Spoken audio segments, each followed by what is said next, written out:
Hello and welcome to Millennium News Hour. I am Tanziba Naurin. In today's bulletin, we will present important news from across the nation and the world. Let's begin with the headlines of the day. Democratic Senator Warnock wins Georgia runoff against Walker.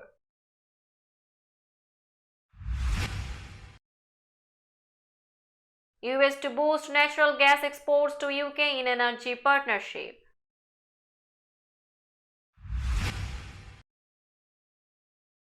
Florida beach erosion uncovers wooden ship from 1800s.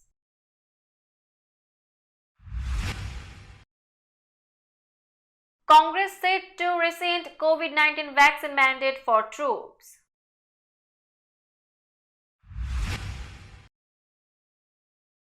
US court dismisses suit against Saudi prince in Kili.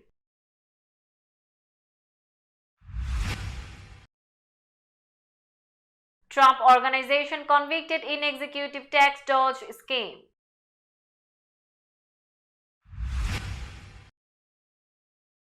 Amid outcry, San Francisco pauses on killer police robots.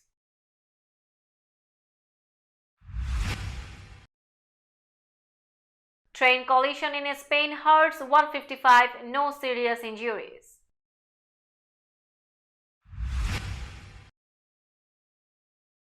Zelensky and Spirit of Ukraine named Time Person of Year.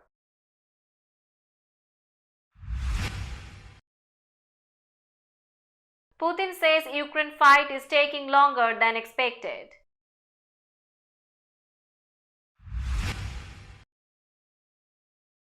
China's Xi visits Saudi Arabia to cement Gulf Arab ties.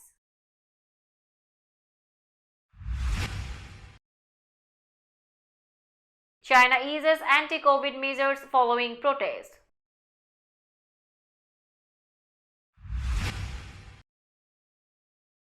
Cyber attack on top Indian hospital highlights security risk.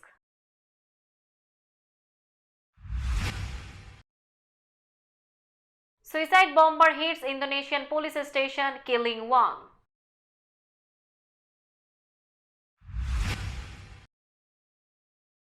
Suspected German coup plot spawns dozens of arrests.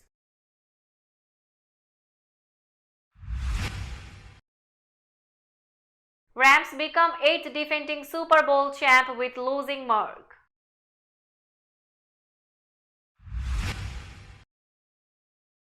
And rested Mbappe to face England in World Cup quarterfinals.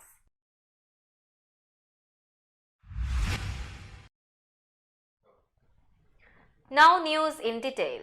Democratic Senator Raphael Warnock defeated Republican challenger Herschel Walker in a Georgia runoff election Tuesday, ensuring Democrats an outright majority in the Senate for the rest of President Joe Biden's current term and capping an underwhelming midterm cycle for the GOP in the last major vote of the year.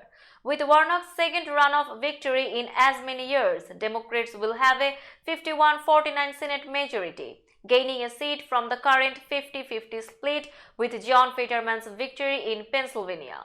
There will be divided government, however, with Republicans having narrowly flipped House control. After a hard-fought campaign, or should I say campaigns, it is my honor to utter the 4 most powerful words ever spoken in a democracy. The people have spoken. Warnock, who is 53 years old, told jubilant supporters who packed a downtown Atlanta hotel ballroom. In last month's election, Warnock led Walker by 37,000 votes out of almost 4 million cast, but fell short of the 50% threshold needed to avoid a runoff. The senator appeared to be headed for a wider final margin in Tuesday's runoff, with Walker, a football legend at the University of Georgia and in the NFL, unable to overcome a bevy of damaging allegations, including claims that he paid for 2 former girlfriends' abortions despite supporting a national ban on the procedure. The United States will increase exports of liquefied natural gas to Britain under a new agreement calling for the two countries to work together to boost energy security and drive down prices following Russia's invasion of Ukraine. President Joe Biden and British Prime Minister Rishi Sunak announced the agreement Wednesday as part of a larger effort to reduce global dependence on Russian energy exports, stabilize Western energy markets, and step up collaboration on energy efficiency, nuclear power, and renewables. The UK-US Energy Security and Affordability Partnership will be steered by a new group led by senior British and White House officials. Under the deal, the US pledged to export at least 9 billion to 10 billion cubic meters of liquefied natural gas, or LNG, over the next year via UK terminals, more than double the amount exported in 2021. US gas exports to Europe have sharply increased following Russia's invasion of Ukraine in February. The new commitment will be good for both UK and European partners as we look to replenish gas storage next year, the White House and Prime Minister's office said in a statement.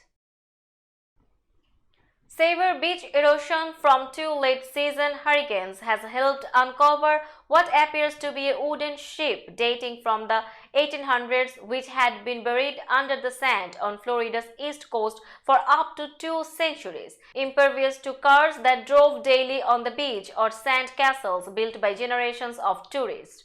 Beachgoers and lifeguards discovered the wooden structure between 80 feet to 100 feet, poking out of the sand over Thanksgiving weekend in front of homes which collapsed into rubble on Daytona Beach shores last month from Hurricane Nicole. Hurricane Ian made landfall in late September on Florida's southwest coast and exited into the Atlantic Ocean over central Florida.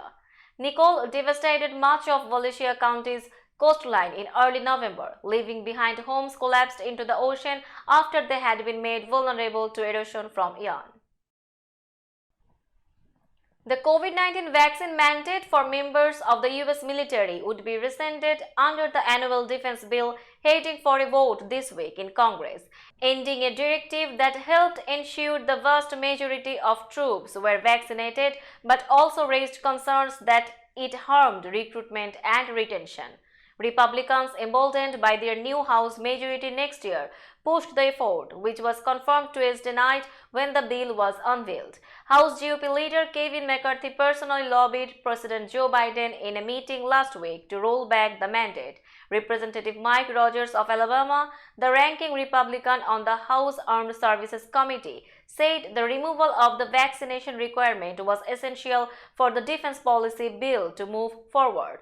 White House Press Secretary Karine Jean-Pierre said Monday that Biden told McCarthy he would consider lifting the mandate, but Defense Secretary Lloyd Austin had recommended it be kept. The vaccine provision is one of the more acrimonious differences in the annual defense bill that the House is looking to wrap up this week and send to the Senate.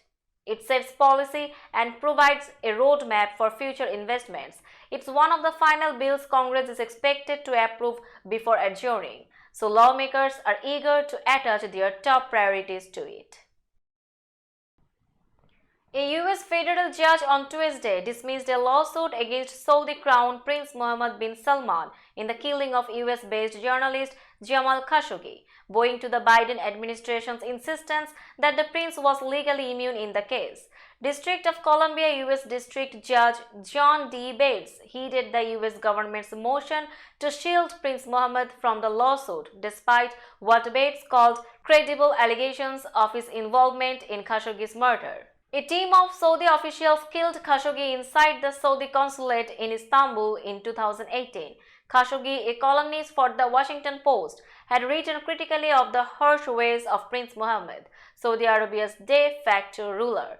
The U.S. intelligence community concluded the Saudi crown prince ordered the operation against Khashoggi. The killing opened a rift between the Biden administration and Saudi Arabia that the administration has tried in recent months to close, as the U.S. unsuccessfully urged the kingdom to undo oil production cuts in a global market wrecked by the Ukraine war. Donald Trump's company was convicted of tax fraud Tuesday for helping executives dodge taxes on extravagant perks such as Manhattan apartments and luxury cars, a reputation of financial practices at the former president's business as he mounts another run for the White House. A jury found 2 corporate entities at the Trump Organization guilty on all 17 counts, including charges of conspiracy and falsifying business records. Trump himself was not on trial. The verdict in a state court in New York came after about 10 hours of deliberations over 2 days. The conviction was a validation for New York authorities, who say their 3-year investigation into Trump and his businesses is continuing. The probe, which began as an inquiry into hush money payments made on Trump's behalf, later morphed into an examination of the company's asset valuation and pay practices. The company faces a fine of up to $1.6 million. Sentencing is scheduled for January 13. The defense said it will appeal. San Francisco supervisors voted Tuesday to put the brakes on a controversial policy that would have let police use robots for deadly force. Reversing course just days after their approval of the plan generated fierce pushback and warnings about the militarization and automation of policing. The Board of Supervisors voted unanimously to explicitly ban the use of robots in such a fashion for now, but they sent the issue back to a committee for further discussion and could vote in the future to let police use robots in a lethal manner in limited cases. The board voted last week to allow the use of deadly robots in extreme circumstances. The police department said it had no plans to arm the robots with guns, but wanted the ability to put explosives on them and use them to contact, incapacitate or disorient dangerous or armed suspects when lives are at risk. The initial vote thrust the famously liberal city into the center of a debate about the future of technology and policing, with some saying arming robots was a step too close to something one would see in a dystopian science fiction movie. Though robot technology for policing has become more widely available, departments across the country have rarely used it to confront or kill suspects. Now it's time for global updates. 2 passenger trains taking commuters to the city of Barcelona collided early Wednesday, injuring more than 150 people, though none seriously, Spanish officials said. Emergency services said medics tended to 155 people on site, with 39 later taken to medical centers for further treatment. The reported injuries were limited to knocks and bruises. The collision occurred near Montcada i Reixac, a town 30 minutes north of Barcelona. Many people make the daily commute from the town and others nearby to Spain's second largest city to work each day. Spanish Civil Protection said one train was stopped when the second train failed to brake on time and ran into it from behind at around 8 a.m. A total of about 800 passengers were on the 2 trains. Firefighters said nobody was trapped. Transport Minister Raquel Sanchez said the causes of the incident were being investigated. Time magazine on Wednesday named Ukrainian President Vladimir Zelensky its Person of the Year, awarding him the accolade for proving that courage can be as contagious as fear. Editor-in-Chief Edward Felsenthal said the choice of Zelensky, alongside the spirit of Ukraine, was the most clear-cut in memory. Whether the battle for Ukraine feels won with hope or with fear, the world marched to Vladimir Zelensky's beat in 2022, he said. A comedian turned politician was elected to lead Ukraine in 2019. Zelensky has worked ceaselessly since Russia's invasion on February 24 to inspire his country's resistance and marshal international support for Ukraine. Felsenthal said Zelensky's decision when the war started not to flee Kiev but to stay and rally support was fateful. The magazine also highlighted people said to embody the spirit of Ukraine.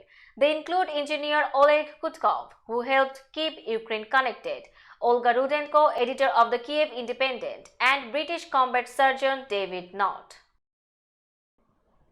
Russian President Vladimir Putin on Wednesday hailed the annexation of Ukrainian territories as a major achievement and said his country's nuclear weapons serve as a tool of deterrence in the war that the Kremlin calls a special military operation.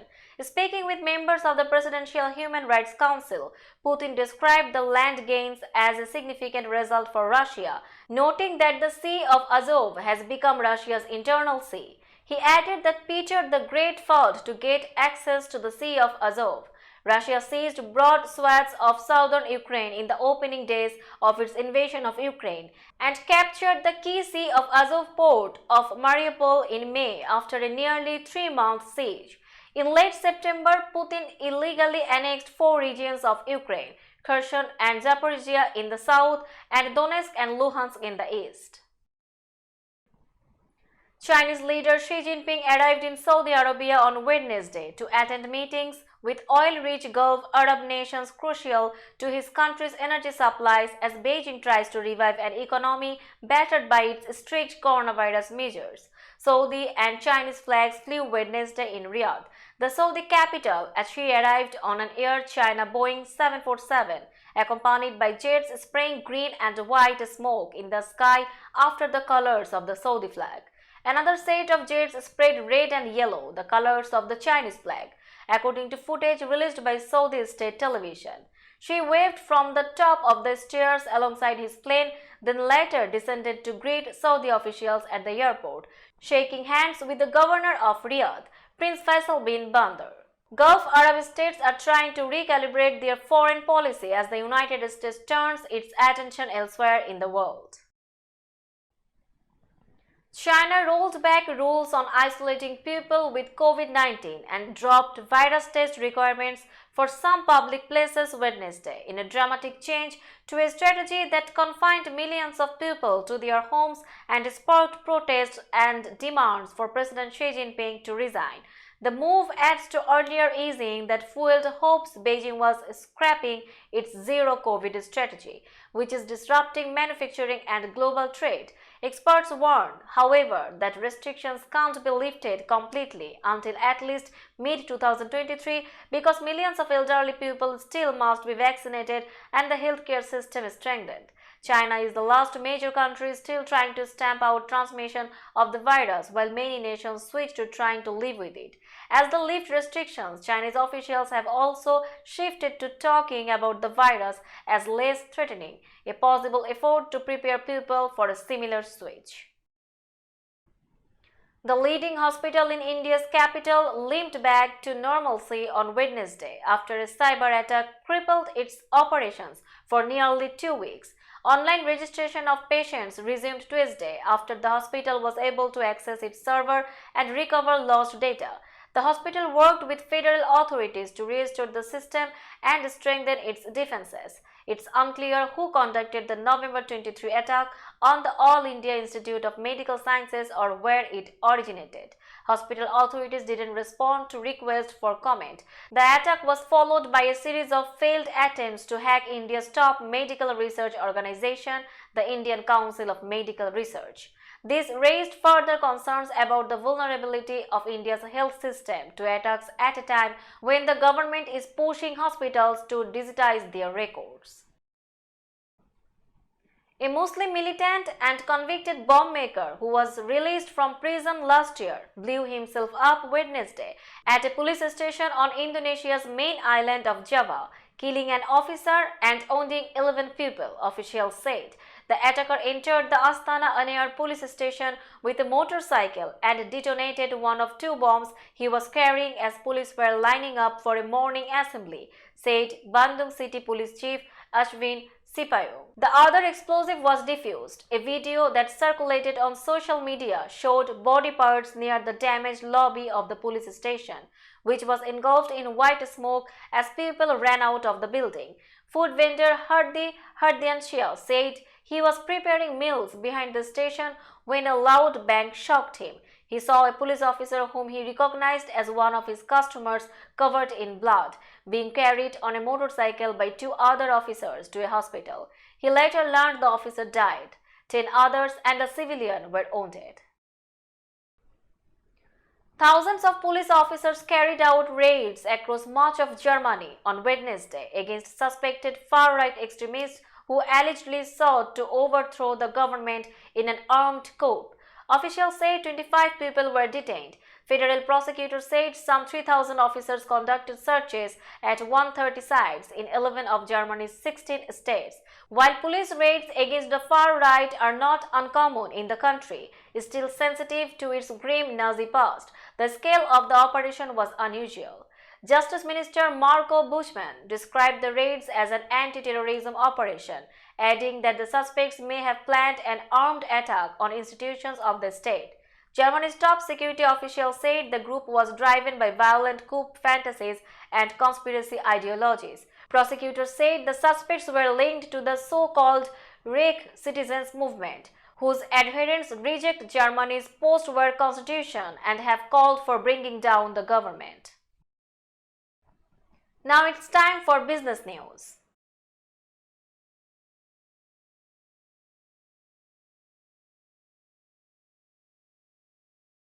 Today's New York stock close price is 15,311.79.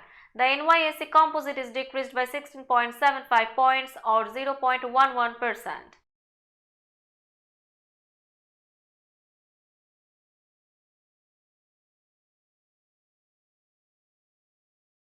Tokyo stock close price is 27,686.40. The Nikkei 225 index is decreased by 199.47 points or 0.72%.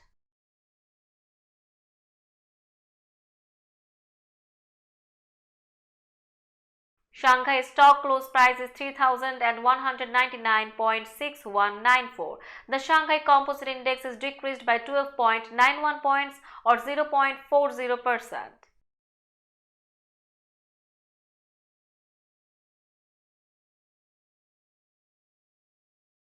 Hong Kong stock close price is 18,814.82. The Hang Seng Index is decreased by 626.36 points or 3.22%.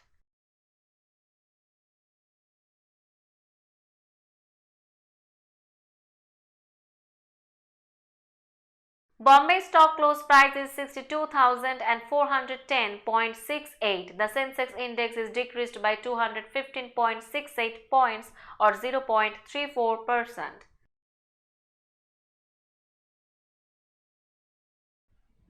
Now a look of today's sports stories.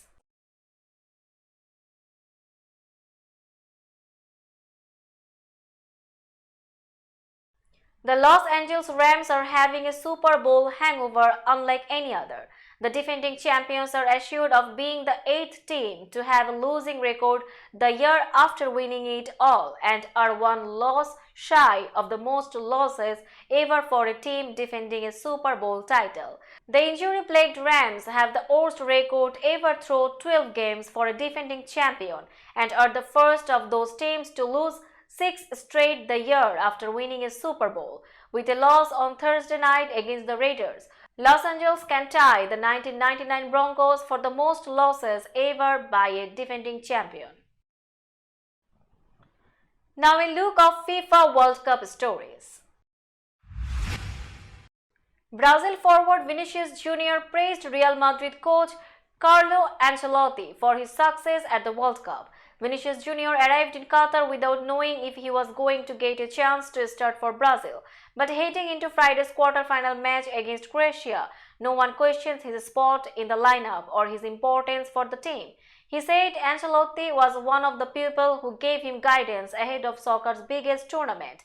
Vinicius Junior was often questioned at Madrid while Zinedine Zidane was the coach, but quickly established himself as a starter with Ancelotti in command. The Brazil forward said the Italian coach is always sending him messages.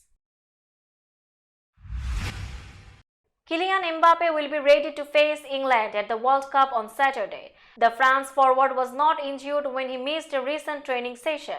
France teammate Ibrahima Konate delivered a reassuring message about Mbappe on Wednesday. News that perhaps England fans did not want to hear 3 days before the teams meet in the quarterfinals. There is nothing worrying, nothing to make a controversy about, Konate said, explaining Mbappe had a recovery session away from the training field on Tuesday. Normal routine 2 days after a game in the round of 16. Mbappe's 2 goals in that 3-1 win over Poland gave him a tournament-leading 5 at this year's World Cup. He is expected to be closely marked on Saturday by England's fastest defender Kyle Walker. Let's have a look on today's weather chart.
That's all in today's news. Keep watching Millennium News 24 for latest updates. Millennium TV US and Millennium News 24 network is transmitted and available to be watched free for all at TVs such as Sony, Samsung, LG, Roku TV, Amazon TV and Apple TV. And also in all European countries and Australia available with the Sky Network, Worldwide Jago TV, Radiant IPTV, Worldwide Jago BD Network and Horizon Satellite globally. Stay connected with us for all types of informative and entertainment programs. Thank you.